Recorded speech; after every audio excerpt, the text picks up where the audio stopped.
It all began with drip drip, মানে এই সম্পূর্ণ জিনিসটা বা যে ঘটনাটার কথা আমরা আলোচনা করব, সেই সম্পূর্ণ ঘটনাটা শুরু হয়েছিল কি থেকে? একটা টিপ টিপ আওয়াজ থেকে। লেখকের নাম কিন্তু আমাদের ক্লাস 6 থেকে শুরু হলো, প্রচুর পরিমাণে আমরা লেখকের নাম পাবো। আর গল্পের নাম আমাদের কিন্তু এই দুটো জিনিসের নামই মনে রাখতে হবে, কথা কম। আমাদের কিন্তু এই দুটো জিনিসের নামে কি করতে হবে? অবশ্যই মনে রাখতে হবে। মনে না রাখলে কিন্তু হবে না। দেখা গেল একটা লাইন তুলে দিল, বোঝা গেল লাইন তুলে দিল, লাইন তুলে দিয়ে বললো যে এইটা কোন গল্প থেকে নেওয়া হয়েছে। তোমাদের তো প্যাসেজ তোলা থাকবে, তার মানে গল্পের নাম তো লেখা থাকবে না, বা এই গল্পের লেখকের নাম কি সেটা তো আর বলা থাকবে না, ওখানে তো তোলা থাকবে না। সুতরাং তখন কিন্তু কেউ পারবে না।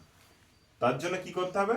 গল্পের নামটা ভালো করে মুখস্থ করতে হবে, লেখকদের নামটা ভালো করে মনে রাখতে হবে। ক্লিয়ার? শুরু করছি। A tiger was caught in a storm, একটা বাঘ আটকা পড়েছিল কোথায়? ঝড়ের মধ্যে। He had wandered near the village, সে কোথায় ঘুরে বেড়াচ্ছিল? একটা গ্রামের মধ্যে ঘুরে বেড়াচ্ছিল, বা গ্রামের কাছে ঘুরে বেড়াচ্ছিল। Looking for something to eat, সে কি করছিল না, খাবারের খোঁজে ঘুরে বেড়াচ্ছিল। On the outskirts of that village, সেই গ্রামেরই একদম শেষ প্রান্তে বা দূর প্রান্তে, lived an ill tempered old woman, একটা বৃদ্ধ খিটখিটে মহিলা বাস করতো। ইল টেম্পার্ড মানে যার মাথা সবসময় গরমে থাকে, ঠিক আছে, বদমেজাজি, ঠিক আছে, বদমেজাজি। যে খিটখিটে মহিলা তিনি বাস করতেন, বৃদ্ধা মহিলা। The tiger huddled in shelter close to the wall of the woman's hut, সেই বৃদ্ধ মহিলার মাটির কুড়ে ঘরের পাশে সেই বাঘটা সেই বৃষ্টির হাত থেকে, ঝড়ের মধ্যে সে আশ্রয় নিয়েছিল সেই মাটির কুড়ে ঘরের একটা পাশে।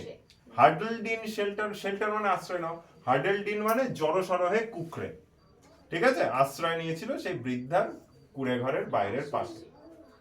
The old woman was feeling very ill tempered that night, সেই রাতে সেই বৃদ্ধ মহিলাটি কেমন ছিল? তার মেজাজ ছিল খুব গরম, সে ছিল খুব খিটখিটে সেই রাতে।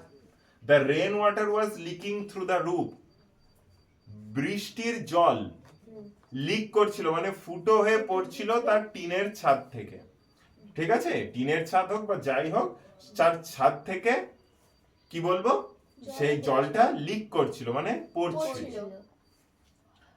আচ্ছা, there is no escape from the drip drip, she muttered angrily, muttered মানে বিড়বিড় করে বলা, সে বিড়বিড় করে কিন্তু রেগে, রেগে গিয়ে সে বিড়বিড় করে বলেছিল যে এই টিপ টিপ থেকে আমার আর রেহাই নেই।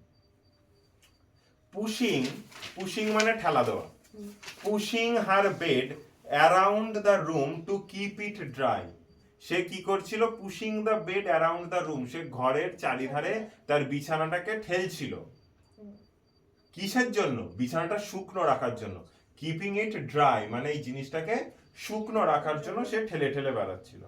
She shoved the bed and a tin trunk against the wall, shoved মানে, শোভড কথার অর্থ হচ্ছে ধাক্কা দেওয়া, একটা জোরে সে ধাক্কা দিল। সে কিসে, কোন জিনিসটাকে ধাক্কা দিল? আগে না, আগে খাটটাকে ধাক্কা দিল, বেডটাকে, বিছানাটাকে ধাক্কা দিল। সে বিছানাটা গিয়ে ধাক্কা খেলো একটা টিনের ট্রাঙ্কের সাথে। টিনের ট্রাঙ্কটা কোথায় ছিল? দেয়ালের পাশে, মাটির দেয়াল, দেয়ালে যখন ধাক্কা লাগবে তাহলে কি হবে? দেয়ালটা কেঁপে উঠবে, দেয়ালটা নড়ে উঠলো। দ্য ওয়াল শুক, দেয়ালটা সেই আওয়াজে কেঁপে উঠলো। This drip drip will be the death of me, এই টিপ টিপই আমার মৃত্যুর কারণ। শি শাউটেড, সেই বৃদ্ধ মহিলাটি বলেছিল। The tiger on the opposite side of the wall felt the wall shake and was frightened, সেই বাঘটি on the opposite side of the wall, সেই দেয়ালের উল্টো দিকে, তো বাইরের দিকে তো ছিল বাঘটা, সেই বাঘটা কি করলো?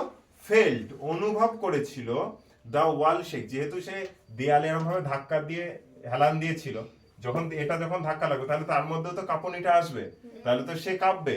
কেঁপে গিয়ে সে বুঝতে পেরেছিল যে দেয়ালটা কাঁপছে। অ্যান্ড ওয়াজ ফ্রাইটেন্ড, দেয়ালের কাঁপাটা দেখে সে ভয় পেয়ে গিয়েছিল। ফ্রাইটেন্ড মানে ভয় পাওয়া, সে ভয় পেয়ে গিয়েছিল। The drip drip must B a very dreadful creature, এই ড্রিপ ড্রিপ জিনিসটা হতে পারে একটি ভয়ানক প্রাণী বা জন্তু। ক্রিয়েচার মানে প্রাণী বা জন্তু। হি থট, সে ভেবেছিল। কে ভেবেছিল? সে বাঘটা ভেবেছিল। মিনহোয়াইল, ইতিমধ্যে ভোলেনাথ, ভোলেনাথ নামে একজন ভদ্রলোক, দ্য পোটার, তিনি ছিলেন একজন কুমোর, was out in the night, সেই রাতে বেরিয়েছিলেন। Was out in the night, সেই ঝড়ের রাতে বেরিয়েছিলেন। Looking for his donkey in the storm, সেই ঝড়ের মধ্যে তার গাধাটিকে খুঁজতে তিনি বেরিয়েছিলেন। সাডেনলি, হঠাৎ করে, হি স, সে দেখেছিল, অ্যান অ্যানিম্যাল, একটা জন্তুকে বা একটা প্রাণীকে, হার্ডলড ইন, জড়সড় বা গুটিসুটি মেরে বসে থাকতে, ইন দ্য ডার্ক, অন্ধকারে, এগেনস্ট দ্য ওয়াল, সেই বৃদ্ধা মহিলার কুড়ে ঘরের পাশে জড়সড় হয়ে তাকে একটা প্রাণীকে সে বসে থাকতে দেখেছিল। ঠিক আছে, এইটা হলো ফার্স্ট ইউনিট, মনে থাকলো? তাহলে গল্পের নাম কি? It all began with a drip drip. আর লেখকের নাম কিন্তু জানার দরকার, আলকা শঙ্কর অ্যান্ড শার্লিন মুকুন্দন।